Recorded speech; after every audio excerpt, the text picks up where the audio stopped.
P Jayarajan എന്ത് ഭാവിച്ചാണെന്ന് നമുക്ക് വേണമെങ്കിൽ ചോദിക്കേണ്ടി വരും. കാരണം ഒരു മനു തോമസ് വിഷയത്തിൽ അവിടുത്തെ പാർട്ടി സെക്രട്ടറിയായ MV ജയരാജൻ ഇടപെടുകയും അതിൽ കൈകാര്യം ചെയ്ത വിഷയമാണ്.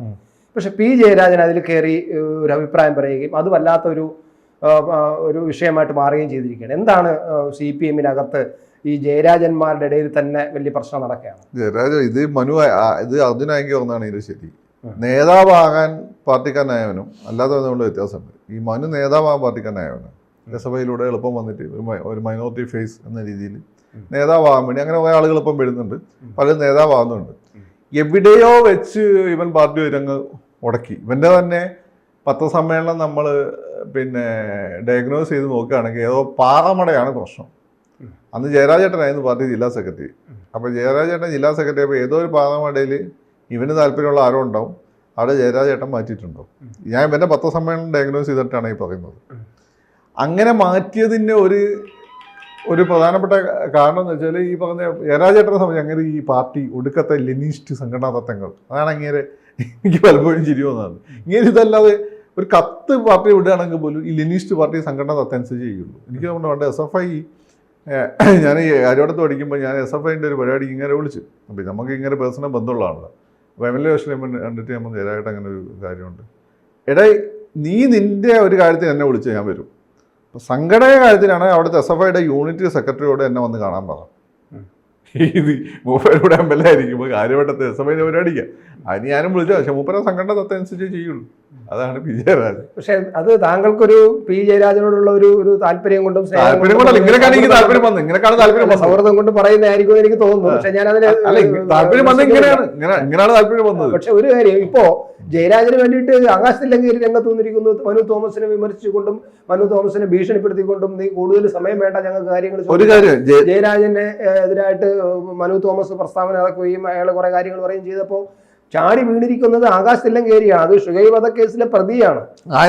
അങ്ങനെ വരുമ്പോൾ ഈ എന്തുകൊണ്ടാണ് പി ജയരാജന് വേണ്ടിയിട്ട് തില്ലങ്കേരി ഇറങ്ങിയത് എന്നുള്ളതും കൂടെ നോക്കുമ്പോൾ നമ്മൾ നേരത്തെ പറഞ്ഞ പി ജയരാജനും ഈ തില്ലങ്കേരി ബന്ധമുള്ള പി ജയരാജൻ തമ്മിൽ രണ്ട് വ്യത്യസ്തമല്ലേ? അല്ല, പി ജയരാജന് വേണ്ടി പല ആളുകൾ തോന്നും.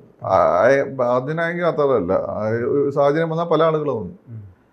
കാരണം പി ജയരാജൻ അങ്ങനെ ഒരു ഐക്കണാണ് പാർട്ടിക്കാരുടെ ഇടയിൽ. അത് ഉടായ്പ ഐക്കണായിട്ട് വളർത്തിക്കൊണ്ടുവന്നൊന്നല്ല. പി ജയരാജൻ ആ രീതിയിൽ ഫൈറ്റ് ചെയ്ത് വന്ന ഒരാളാണ്, താഴെത്തട്ടിൽ വർക്ക് ചെയ്തിരുന്ന ഒരാളാണ്. ഒരു നിങ്ങളീ പറയുന്നത് നിങ്ങൾ പിണറായി വിജയനൊക്കെ കുറ്റം പറയുന്ന വെച്ചാൽ വലതുപക്ഷ വ്യതിയാനം എന്നൊക്കെ അല്ല, അങ്ങനെയൊന്നും അല്ല. അത് കാലോചിതമായ മാറ്റങ്ങളാണ്. എന്നാൽ നിങ്ങളീ പറയുന്ന ഒന്നും അദ്ദേഹത്തിനെതിരെ നിങ്ങൾ പറയുന്നത് മക്കളൊക്കെ പഠിച്ച് വലിയ പൊസിഷനിലെത്തിയ ബിസിനസ് നടത്തുന്നതല്ലേ. അപ്പോൾ എന്നാലും നിങ്ങൾ ഒരു കാര്യം ചെയ്യും, പി ജയരാജൻ അങ്ങനെ ഒന്നുമല്ല, മക്കളൊന്നും അങ്ങനെ വലിയ പൊസിഷനിലൊന്നുമല്ല. ആ മക്കളെ പറ്റി പോലും ഈ മനു ആരോപണം ഉന്നയിച്ചിട്ടുണ്ട്. ഒരുത്തൻ പാട്ടടിച്ച് ജീവിക്കുന്നു, ഒരുത്തൻ പാർട്ടിക്ക് വേണ്ടി ബോംബിടാക്കി സമയത്ത് കൈക്ക് എന്തോ പരിക്ക് പറ്റിയ ആളാണ്. അപ്പോൾ മരുമക്കളാണെങ്കിലും അതുപോലെ തന്നെ വളരെ ലോ പ്രൊഫൈൽ ജീവിക്കുന്ന ആളുകളാണ്. എനിക്ക് അതിൽ അഭിപ്രായമൊന്നുമില്ല. പിള്ളേരൊക്കെ മര്യാദയ്ക്ക് കുറച്ചുകൂടി നല്ല പൊസിഷനിൽ എത്തേണ്ടതാണ്. ഇദ്ദേഹം ഒന്നും ഉണ്ടാക്കിയിട്ടില്ല. പി ജയരാജൻ്റെ വീട് ഞാൻ പോയതാണ്, പ്രത്യേകിച്ച് ഒന്നും ഉണ്ടാക്കിയത്. സാധാ ഒരു വീടാണ്, നമ്മളൊക്കെ വീട് വന്നത്. നമ്മളെ വീട് പോലെയല്ല, ഒരു നല്ല വീട്, ഒരു വെള്ള പെയിൻ്റൊക്കെ അടിച്ച ഒരു സാധാ വീടാണ്. അപ്പം അത് ഒരു ഉള്ളോട്ടുള്ള സ്ഥലത്ത് ശരിക്കും മക്കളെ കൂടിയൊക്കെ മുപ്പര് നന്നായി പഠിപ്പിച്ച് നല്ല പ്ലേസ് ചെയ്യേണ്ടതായിരുന്നു. അദ്ദേഹം മുപ്പര് അത് ചെയ്തിട്ടില്ല. അപ്പം പി ജയരാജനെ പറ്റി സംസാരിക്കുമ്പോൾ ഒരുപാട് ആളുകൾ രംഗത്ത് വരും. കാരണം പി ജയരാജൻ ആ രീതിയിൽ ഒരു ഐക്കണാണ്. അപ്പം എന്തുകൊണ്ട് ഇപ്പം നിങ്ങൾ പറഞ്ഞ അർജുനായെങ്കിൽ ഞാൻ തന്നെ കൂട്ടിയത്, നിങ്ങൾ തന്നെ ഞാൻ പറഞ്ഞു, അർജുനായെങ്കിൽ പറഞ്ഞു. വേറൊരാൾ വന്നിരിക്കുന്നത് ഇപ്പം ആകാശ് തില്ലങ്കരിയാണ്. ആകാശ് തില്ലങ്കരി എന്നാ പാർട്ടിക്ക് പുറത്ത് ഷുഹൈബ് വധക്കേസ് എന്ന് പറഞ്ഞാൽ 2 ഏരിയ കമ്മിറ്റികൾ ഇൻവോൾവ് ആയിട്ടുള്ള കേസാണ്. CPM എങ്ങനെ 2 ഏരിയ കമ്മിറ്റികൾ ഇൻവോൾവ് ആവുക? നിങ്ങളൊന്ന് പറ. 2 ഏരിയ കമ്മിറ്റി ഉള്ള ആളുകളാണ് കൊലപാതകം നടത്തിയത്. അത് വെറുതെ സംഭവിക്കാൻ നിങ്ങൾക്ക് തോന്നുന്നുണ്ടോ? ഇല്ല. അത് അവിടെ ഒരു സ്കൂളിൽ SFI യൂണിറ്റ് ആയിട്ട് ബന്ധപ്പെട്ടുണ്ടായ പ്രശ്നത്തിനാണ് സുഹൈബ് കൊല ചെയ്യപ്പെടുന്നത്. ഞാൻ ആ അറ്റാക്ക് നടന്ന സമയത്ത് അതിൽ പാർട്ടിയാണ് എന്ന് ഞാൻ വിശ്വസിക്കുന്നില്ല. കാരണം അവിടെ ഫാസിസത്തിനുള്ള ഫൈറ്റ് RSSനെതിരെ നടത്തിക്കൊണ്ടിരുന്നത്. അതിനിടയ്ക്ക് ഒരു മുസ്ലിം ചെറുപ്പക്കാരൻ, അത് കോൺഗ്രസ്സാനെ SDPക്കാരനെ മനസ്സിലാക്കി ഈ രീതി വെട്ടിക്കൊല്ലും കരുതിയിരുന്നില്ല. പിന്നെ അറിഞ്ഞപ്പോൾ ഞാൻ തന്നെ ഞെട്ടിപ്പോയി. അതോടുകൂടി ഞാൻ കണ്ണൂർ രാഷ്ട്രീയ കൊലപാതകങ്ങളുടെ ഒരു താത്വിക തലത്തെ നിന്നുകൊണ്ട് അതിനെ ന്യായീകരിക്കുമായിരുന്നു. ആ പരിപാടി നിർത്തി ആ സംഭവത്തോട് കൂടിയിട്ടാണ്. കാരണം എന്ന് വെച്ചാൽ നിങ്ങൾ ഈ പറയുന്ന ഒന്നും അത് പെടുക ഫാസിസത്തിനെതിരെ SDPക്കാരനോ RSSനാണെങ്കിൽ നിങ്ങൾ ഫാസിസത്തിനെതിരെയുള്ള ചെറുത്തുനിൽപ്പ് എന്ന് പറയാം. അതല്ല, അയാൾ കോൺഗ്രസ്സാനാണ്. ഒരു സ്കൂളിൽ നടന്ന ചെറിയൊരു പ്രശ്നത്തിൽ അവിടെ ലോക്കൽ DYFI നേതാവിൻ്റെ ഈഗോ ഹത്യ ചെയ്യപ്പെട്ടു. ഇവൻ പിടിച്ച് തള്ളിയെന്ന് തോന്നുന്നു. ഈ പറഞ്ഞ അതാണ് സത്യത്തിൽ ആ ചെറുപ്പക്കാരനെ കൊല്ലാനുള്ള കാരണം.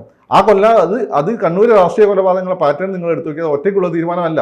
അർജുൻ ആയെങ്കിൽ ഈ കേസിൽ, അതിനായെങ്കിൽ അല്ല, ഈ പറഞ്ഞ ആകാശ് തില്ലങ്കേരി ഈ കേസിൽ നേരിട്ട് ഇൻവോൾവ് ചെയ്യാത്ത ഒരാളാണ്. അയാളാണ് ഇതിന് ഒന്നാം പ്രതിയായിട്ട് വന്നത്. അദ്ദേഹം ഈ പറഞ്ഞ ഓൺലൈൻ മീഡിയയിലൊക്കെ പാർട്ടിക്ക് വേണ്ടി വളരെ സജീവമായിരുന്ന ആളാണ്. പാർട്ടി ഗ്രാമത്തിൽ വരുന്ന ആൾ, പാർട്ടി അവിടുത്തെ സഖാവിൻ്റെ area committee branch local committee നേതാവിൻ്റെ മകനുമാണ് അദ്ദേഹം. അപ്പോൾ അതൊരു പാർട്ടി, അന്നത്തെ പാർട്ടിയായിട്ട് അവിടുത്തെ സംസ്കാരവുമായിട്ട് ബന്ധപ്പെട്ടുണ്ടായ ഒരു കേസാണ്. അപ്പോൾ ഇത്തരം വിഷയങ്ങളൊക്കെ ആയിട്ട് ബന്ധപ്പെട്ട് അവിടെ വളരെ സജീവമായ പാർട്ടി പ്രവർത്തകരുടെ കൂടെ നിന്നാണ് സഖാവ് പി ജയരാജൻ. അപ്പം അങ്ങനെ കൂടെ നിൽക്കുന്ന ഇത്തരം വിഷയങ്ങൾ മാത്രമല്ല, ഏത് വിഷയത്തിലും. അപ്പോൾ അദ്ദേഹത്തിന് വേണ്ടി പല തരത്തിലുള്ള ആളുകൾ പല രീതിയിൽ സംസാരിക്കും. അതാണ് കാര്യം. പക്ഷെ അവിടെ എനിക്ക് തോന്നുന്നില്ല ഈ കണ്ണൂർ രാഷ്ട്രീയത്തിൽ പിന്നെ ഈ പറയുന്ന കൊട്ടേഷൻ സംഘം, സ്വർണം കടത്ത് സംഘം, സ്വർണം പൊട്ടിക്കൽ സംഘം, അതുപോലെ പിന്നെ കറൻസി കടത്ത് സംഘം, മറ്റേ പണം കടത്ത് സംഘം, അത് പൊട്ടിക്കൽ സംഘം, ഇങ്ങനെ ഇതുമായിട്ടൊക്കെ ഒന്ന് മിക്സ് ചെയ്ത് അതുമായിട്ടൊക്കെ ചേർന്ന് ലയിച്ച് മാറ്റാൻ കഴിയാത്ത തരത്തിൽ ഈ വെള്ളത്തിൽ അലിഞ്ഞു ചേർന്ന ചില സാധനങ്ങൾ തിരിച്ചു മാറ്റാൻ പറ്റില്ല എന്ന് പറയുന്നത് പോലെ ആ തരത്തിൽ അവിടുത്തെ കണ്ണൂർ രാഷ്ട്രീയം മാറി. അല്ലെങ്കിൽ പിന്നെ ഈ ആകാശ് തില്ലങ്കേരി പോലുള്ളവരും ഈ അർജുൻ ആംഗി പോലുള്ളവരൊക്കെ എന്തുകൊണ്ടാണ് ഈ സ്വർണ്ണം പൊട്ടിക്കൽ ഫണ്ടിൽ നിൽക്കുന്നവർക്ക് ഈ വലിയ നേതാക്കന്മാരുടെ ബന്ധം ഉണ്ടാവുന്നത് എന്നുള്ളതാണ്. മാത്രമല്ല, ഇപ്പോൾ ജയരാജൻ്റെ ഈ ഇടപെടൽ അവിടുത്തെ കണ്ണൂർ പാർട്ടിക്കകത്ത് തന്നെ ചർച്ചയായിട്ടുണ്ട്. ആവശ്യമില്ലാതെയാണ് ഇപ്പോൾ മനു തോമസിനെ എടുത്ത് ഒരു കുത്തുകുത്തിയത്. അത് Jayarajan, party secretary Jayarajan, M V Jayarajan തന്നെ അത് പ്രശ്നം ഇടപെട്ടതാണ്. പിന്നെ എന്തിനാണെന്നുള്ളൊരു ചർച്ചയും അവിടെ നടക്കുന്നുണ്ട്. അപ്പോൾ അവിടെ ഈ ആർമി, PJ ആർമി എന്ന് പറയുന്ന ആ സംഘത്തിന് ഇത്തരത്തിലുള്ള ചില ഈ സ്വർണ്ണം പൊട്ടിക്കൽ, സ്വർണ്ണക്കള്ളക്കടത്ത്, കറൻസി പൊട്ടിക്കൽ, കൊട്ടേഷൻ, ഇതുമായിട്ടൊക്കെ ഇങ്ങനെ മിക്സ് ചെയ്ത് കിടക്കുകയാണ് PJ ആർമിയും എന്ന് പറയുന്നത്. അല്ല, ഇതിപ്പോൾ സ്വർണ്ണം പൊട്ടിക്കൽ കേസൊക്കെ ഇതിപ്പം അത് അന്ന് കണ്ണൂരിലെ രാഷ്ട്രീയ സംഘർഷം ഈ രീതിയിൽ പോകുന്ന സമയത്ത് അന്ന് തന്നെ ഈ ഷുഹൈബ് വധം നടന്ന സമയത്ത് ഞാൻ ഒബ്സർവ് ചെയ്തൊരു കാര്യമാണ്. ഒരു ഘട്ടം കഴിയുമ്പം ഇത് അവിടുത്തെ അഫ്ഗാനിസ്ഥാൻ ഹക്കാനി നെറ്റ്വർക്ക് പോലെയാവും. ഹക്കാനി നെറ്റ്വർക്ക് എന്ന് വെച്ചാൽ ഈ പറയുന്ന ഇവന്മാർക്ക് വേണ്ടി ഫൈറ്റ് ചെയ്യാൻ വേണ്ടിയിട്ട് ഉണ്ടായി വന്ന ഒരു നെറ്റ്വർക്കാണ് അഫ്ഗാനിസ്ഥാൻ, അത് റഷ്യക്കെതിരെ. പക്ഷേ ഒരു ഘട്ടം കഴിഞ്ഞ സമയത്ത് ഇവരാർക്കും വിലക്കെടുക്കാൻ പറ്റുന്ന ഒരു അവസ്ഥയിലേക്ക് വന്നു. ഇവർക്ക് പേഴ്സണൽ ഇൻട്രസ്റ്റ് വന്നു. ഇപ്പോഴും അവർ വളരെ സജീവം. അമേരിക്കക്കൊക്കെ പ്രധാനപ്പെട്ട ഇന്റലിജൻസ് സോഴ്സ് ആണ് അവർ. അതേസമയം അവർ തീവ്രവാദികളായിട്ട് നല്ല ബന്ധമാണ്. ഈ Haqqani is very important as far Afghanistan is concern. സംഭവം അതേ മാറ്റം തന്നെയാണ് സംഭവിച്ചത് അവിടെ. അതിൽ ലീഡർഷിപ്പിന് അതിൽ ഈ സ്വർണ്ണം കള്ളക്കടത്തിനൊന്നും ബന്ധമൊന്നുമില്ല. കള്ളക്കടത്തിലോ അല്ല പിന്നെ പൊട്ടിച്ചേലോ ബന്ധമൊന്നുമില്ല, ലീഡർഷിപ്പിന് ബന്ധമില്ല.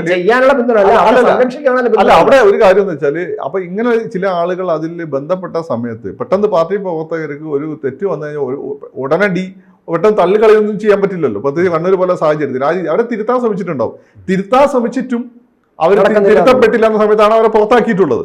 പുറത്താക്കിയിട്ടുണ്ടെങ്കിൽ പോലും അവരൊക്കെ കണ്ടു വളർന്ന ആളാണ് ജയരാജേട്ടൻ.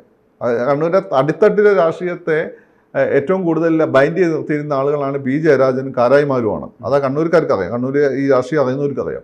അപ്പം ജയരാജേട്ടൻ അവർക്കൊരു ആരാധന ഇപ്പോഴും ഉണ്ടാവും. അത് പാർട്ടിയിൽ അവർ ആ കാലഘട്ടത്തിൽ അവർ ഇടവഴിയ ആളുകളുമായിട്ട് ഒരു ഫീൽ, ഒരു ബന്ധം അവർക്കുണ്ടാവും. തിരിച്ചുണ്ടോ എന്നുള്ളതാണ് പ്രശ്നം. അത് ജയരാജേട്ടൻ കാണിക്കുന്നുണ്ട്. പക്ഷേ സോഫ ഇവരെ പാർട്ടി പുറത്താക്കിയതിനു ശേഷം ജയരാജേട്ടൻ അവരെ ഡിസോൺ ചെയ്തിട്ടുണ്ട്. ഈ PJ ആർമി എന്നൊക്കെ നിങ്ങൾ ഇന്ന് പറയുന്ന ആളുകൾ അവർ പാർട്ടിയുടെ താഴെ തട്ടിലെ പാർട്ടിക്ക് വേണ്ടി ചാവാൻ വേണ്ടി തയ്യാറായി നടന്നിട്ടുള്ള ആളുകളാണ്. പിന്നെ പാർട്ടി അങ്ങനെ സംവിധാനം ഇഷ്ടപ്പെടുന്നില്ല മനസ്സിലാക്കിയപ്പോൾ അവർ സ്വയം ഡിസോൾവ് ചെയ്ത് പോവുകയും ചെയ്തിട്ടുണ്ട്. അപ്പോൾ ഇപ്പോഴുള്ള ഒരു സാഹചര്യത്തിൽ ഈ പറയുന്ന പി ജയരാജൻ പാർട്ടിക്കെതിരെ ഒരു കാര്യം ചെയ്യുന്നില്ല. പക്ഷേ അങ്ങനെ മനുവിൻ്റെ പത്രസമ്മേളനത്തിൽ ഇങ്ങനെ ചില സൂചനകൾ വന്നപ്പോൾ അത് കൃത്യമായ മറുപടി കൊടുത്തില്ല, തെറ്റിദ്ധാരണ ഉണ്ടാക്കും എന്നുള്ളത് കൊണ്ടാണ്. ഇപ്പൊ ഷാജറിനെ പോലെയുള്ള നേതാവിനെതിരെയാണ് മനു ആരോപണം ഉന്നയിക്കുന്നത്. ഷാജറിനെ DYFIയുടെ ഒരു നേതാവെന്ന് എഴുതി അവിടെ മുൻകാലത്തുണ്ടായിരുന്ന സഹാക്കളൊക്കെ ആയിട്ട് ഷാജറിന് ബന്ധമുണ്ടാവും. ഷാജർ ഏതൊരു ഫുട്ബോൾ മത്സരത്തിന് ഒരു ട്രോഫി കൊടുത്താലേ സ്വാഭാവികമായിട്ടും ഒരാൾ ട്രോഫി മേടിക്കാൻ വന്നാൽ പെട്ടെന്ന് വേണ്ടാന്നൊക്കെ പറഞ്ഞ് പോകണമെങ്കിൽ അത്ര എളുപ്പമൊന്നുമല്ല. അത് ഒരു ജനങ്ങളുടെ പറഞ്ഞ് DYFIയുടെ നേതാവിന് ആ രീതിയിൽ റിയാക്ട് ചെയ്യാൻ ബുദ്ധിമുട്ടാണ്. പക്ഷേ ഷാജർ അത് പിന്നെ ഓൺ ചെയ്തിട്ടില്ല, പിന്നെ അത് ആവർത്തിച്ചിട്ടില്ല. പിന്നെ ആ ഒരു കാലഘട്ടത്തിൽ മാത്രം സ്വയം നിന്നുകൊണ്ട് പാർട്ടിയിൽ നിന്ന് മാറിപ്പോകാൻ എന്നുള്ള മനുവിന്റെ തീരുമാനം. മനു മാറിപ്പോയിക്കോട്ടെ, പക്ഷേ മാറിപ്പോകുമ്പോൾ നമ്മൾ കാണിക്കുന്ന മര്യാദയുണ്ട്. നമ്മൾ അത്രയും കാലം നമ്മളാക്കിയ പാർട്ടിയെ തള്ളി പറയാൻ നിൽക്കരുത്. മനു പുതിയ വിമർശനങ്ങൾ ഉന്നയിച്ചോട്ടെ. ഒരുപാട് പാർട്ടിക്ക് ഒരുപാട് രഹസ്യങ്ങൾ, കമ്മ്യൂണിസ്റ്റ് പാർട്ടിയെ സംബന്ധിച്ച് കമ്മ്യൂണിസ്റ്റ് പാർട്ടിക്ക് ഒരുപാട് രഹസ്യങ്ങളും പാർട്ടിയുടേതായിട്ടുള്ള ഒരുപാട് കാര്യങ്ങളുണ്ട്. അതാരും പാർട്ടിയിൽ നിന്ന് പുറത്തു പോകുന്നത്. MP രാഘവൻ പറഞ്ഞിട്ടില്ലല്ലോ. MP രാഘവൻ താത്വികമായ കാര്യത്തിന്റെ പുറത്താണ് പുറത്തു പോയത്. MP രാഘവൻ പക്ഷേ ഒരുപാട് രഹസ്യങ്ങൾ MP രാഘവൻ അറിയാലോ. MP രാഘവൻ പറഞ്ഞു. ഇത് താത്വികമല്ലല്ലോ, ഈ പുറത്തു പോകല്ല, ഇപ്പോഴത്തെ പുറത്തു പോകൽ താത്വികമല്ല. നമുക്ക് ഇപ്പോഴത്തെ ഒരു താത്വികമാണോ അല്ലേ എന്നുള്ളതല്ല. നിങ്ങൾ പാർട്ടിയിൽ നിന്ന് പുറത്തു പോയി, അദ്ദേഹം ആരും പുറത്താക്കിയൊന്നല്ല, അദ്ദേഹം തന്നെ തീരുമാനിച്ചു. അപ്പൊ നമ്മൾ കാണിക്കുന്ന ഒരു മിനിമം മര്യാദ. ഒരു പാർട്ടി ആകുമ്പോൾ, ഏത് പാർട്ടി ആകുമ്പോൾ പ്രത്യേകിച്ച് കണ്ണൂർ പോലുള്ള സ്ഥലങ്ങളിൽ ഒരുപാട് വിഷയങ്ങൾ അതിൽ ഇൻവോൾവ് ആയിട്ട് വരുന്ന സ്ഥലമാണ്.